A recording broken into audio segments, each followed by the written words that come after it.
Right now, AI companies are burning through billions of dollars just to give away their tools for free. ChatGPT, Claude, Gemini, DeepSeek, and Grok.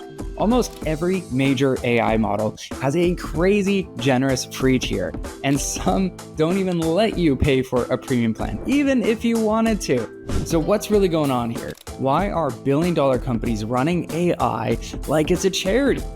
The truth is all a part of a brutal high-stakes war.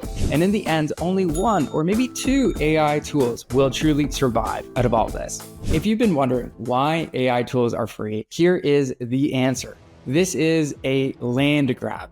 The AI companies that get the most users today will own the markets for tomorrow. And here's exactly how this flywheel works. The more users a company gets, the more quality data they can collect. And the more quality data they can collect, the more the AI improves and it learns. And the better the AI gets, the more users want to stick around. And the more they integrate into your daily life, the harder, more sticky it becomes to switch to another platform. So this is a vicious flywheel. And whoever spins it the fastest wins the AI war.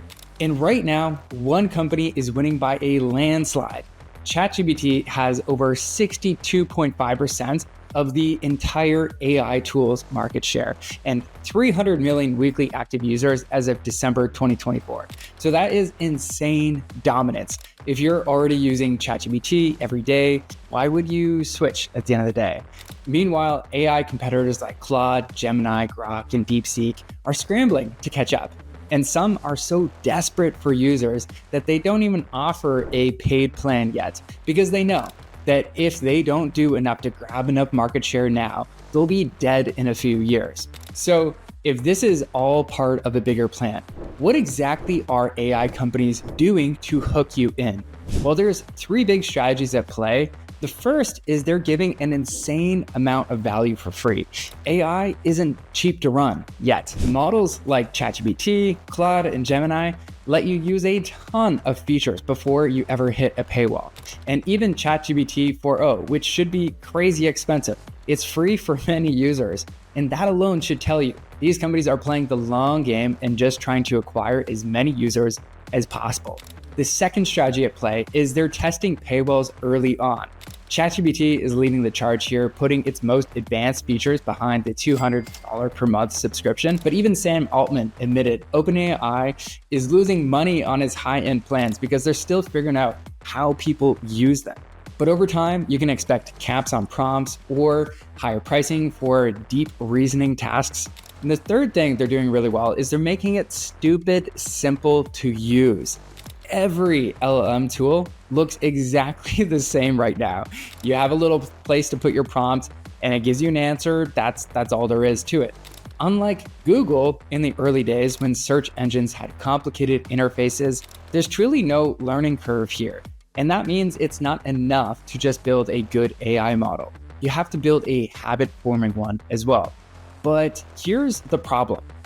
LLMs are already commoditized.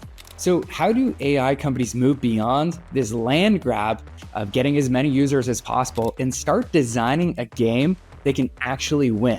So I'm going to be sharing 6 of the billion-dollar strategies AI companies will deploy in 2025.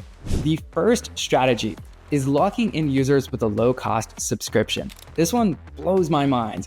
Some AI companies won't even give you or let you pay for any plan, even if you want to pay them.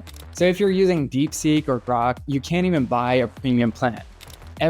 Our servers are busy, there's too many people on this AI tool right now, is a missed upsell opportunity. AI companies could easily offer a very affordable $10 per month plan, priority access, where people can upgrade to make sure they can actually use the servers and get the prompts and answers they need. And here's the reason this really matters is people do pay more attention when they pay.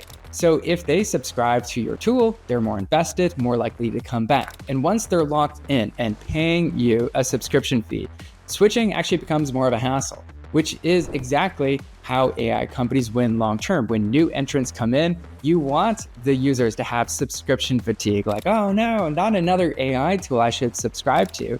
No, I've already got 2, I'm okay. And generally in any industry, you always see, okay, once people have a certain number of options they're already paying for, they're more resistant to signing up for a new option. The second strategy you're going to see in 2025 is companies really nailing the first time user experience. And AI companies cannot afford to mess this up since there is so many options. If the first thing a user sees is our servers are busy, they're gone. It might have worked for ChatGPT in the early days because they were one of the only option that you could really test that out. But the first 5 to 10 prompts should always go through flawlessly. If users can get their answers somewhere else, they will at the end of the day. So DeepSeek, this was my whole experience. Everybody was raving about DeepSeek, how amazing DeepSeek is. I was like, okay, let's buy into the hype. Let's try it out. Server error. Wait. I was like, come on. You lost me for this. I still had that same question. I just went to the tool I already knew, which was ChatGPT at that time. So if your AI is unreliable at first, people won't stick around long enough to see if it's actually good. I would love to see DeepSeek's numbers when it comes to, okay, you got that many users initially, but how many of them came back the next week to do this? The third strategy you're going to see is a lot more vertical specialization. So what is your AI actually the best in the world at? If I have to guess, that's a problem. For instance, Claude is phenomenal at writing and content creation, but instead on their website, they're leading and marketing themselves on privacy, which honestly is not a humongous top priority for me and most users. Whereas Grok 3, which recently came out, supposedly has the best comprehension, but do you know what it's actually the best at doing? Neither do I. So if your AI is better at something than ChatGPT, tell people. And I didn't realize how powerful Claude was for building a marketing strategy until a friend told me he used it to build his entire marketing strategy. Then I was like, okay, let me try that out. And I was like, wow, this is fantastic. Let me do this for my own company. So if users have to guess what your AI tool is great at, they are just going to default to using the same tool they're always using. The fourth strategy you're going to see in 2025 is building an engaged community platform. Because people don't just buy tools, they buy into communities. For instance, Notion exploded because users shared all of their custom templates. AI companies could literally do the same by letting users build and sell GPTs. Now, the first AI platform that really enables creators to make money will create an unstoppable fan base. And here's a secret for products to have super fans: it needs to help them make a living. For instance, I even used a YouTube GPT to help write this script, and it was insanely valuable. Now, I like ChatGPT more, but I would happily pay $30 per month to that creator to continue using this service. And so I am bullish on this strategy because there is millions of unique use cases to use AI for, and companies cannot predict all of them, but their users can. Strategy 5 is optimized for usefulness, not just benchmarks. Right now, benchmarks are the primary way a lot of LLMs are kind of advertising we're the best. But just like you don't hire people on your team because they have the highest IQ, you hire them because they get the job done the best. Same thing will apply to a lot of these LLMs. And so AI companies right now obsess over the benchmarks, but most users don't care about the raw scores. They care about what can this actually do for me today, and can it do it better and faster? And here's where AI companies are really missing a huge opportunity. It's with feedback loops. Besides the occasional, rate this response, was this good or bad? There is almost no way for the AI to improve and understand, was that a great response? Now, if I ask the same question to ChatGPT 4.0 and GPT-01 Pro, one response will usually be way better. But once again, OpenAI has literally no idea which one's the best. And so why aren't more AI tools doing what Messenger does at the end of a call, where it says, hey, how was this call? Thumbs up, thumbs down. And it could just ask the same thing. Was this response helpful or not? If not, okay, what could we improve? What was missing?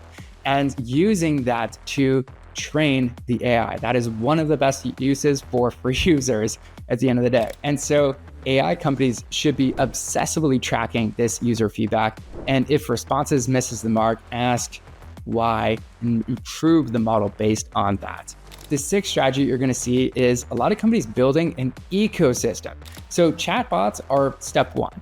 You type in a prompt, you get a response. It's pretty straightforward, right? But the real winners in 2025 are going to be the ones who start building platforms.